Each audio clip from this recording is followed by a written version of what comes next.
Let's talk about politics. Trump versus Clinton. Who said that?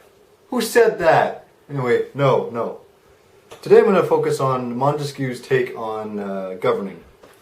His publication in which he describes this was called De l'Esprit de Loi, which in English means the spirit of law.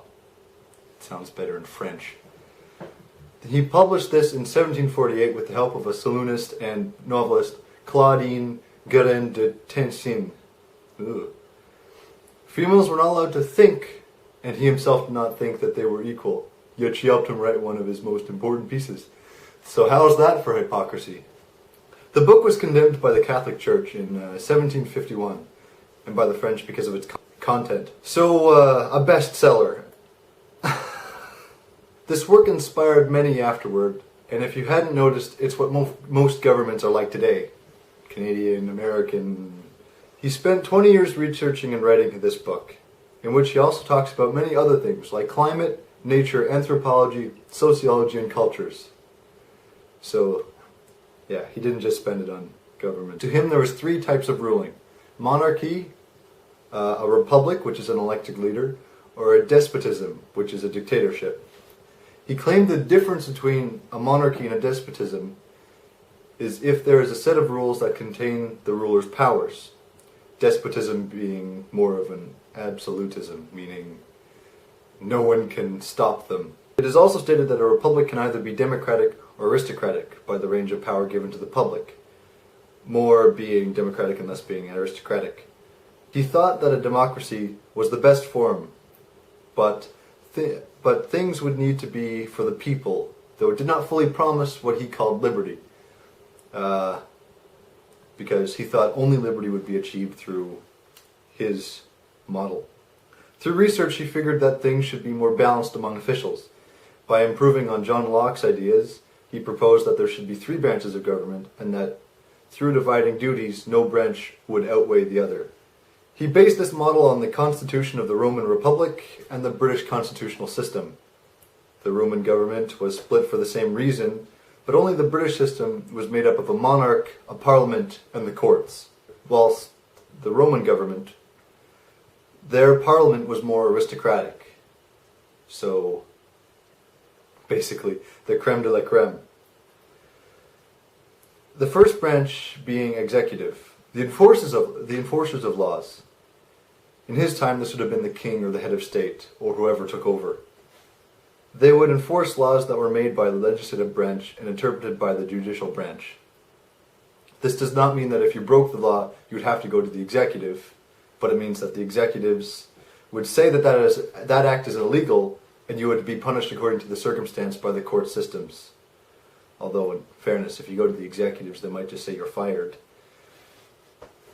So, in today's democracy, bills are made by the House of Commons in Canada, approved by the Senate, then approved by the Prime Minister, then interpreted by the court systems. The executive branch is also able to veto the legislation if it is not doing what anyone wants to do. So, in a democratic system, which he wanted, it would be what the people wanted. So if it started passing laws that said it would be all-powerful, the other two systems would go against it. The second branch is legislative, the makers of laws, so Parliament.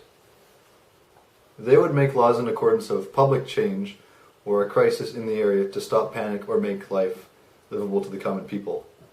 They would make many laws to be approved and enforced by the executives and interpreted by the judicial branch, so relying on them to carry on the law to be.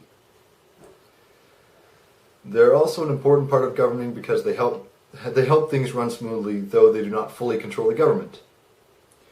It does not get undermined by the fact it controls taxes, so it can stop the executives from being overpowering by cutting them off, which sounds pretty great.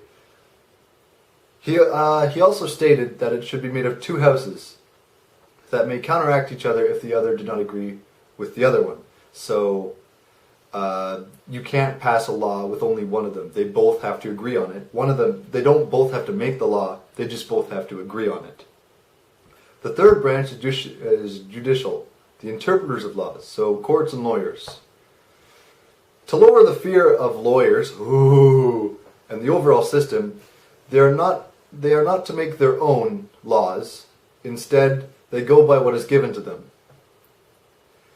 They take what the executives have enforced and what the legislators have made and translate it and explain so that the public can understand all aspects of the law to their understanding, because it has to be interpreted. So if it's in a different language, we're all in trouble. They may also have to create punishment guidelines to variance of the law by a degree of offense. They will dispute any claims or arguments against these cases. That is part of their job. He thought that this one in particular needed to be independent in its work, so that it would be best for the public and the government. So it won't be enforced to say that those laws mean a specific thing. They go off of what everyone in there believes they mean by said laws. And that's it.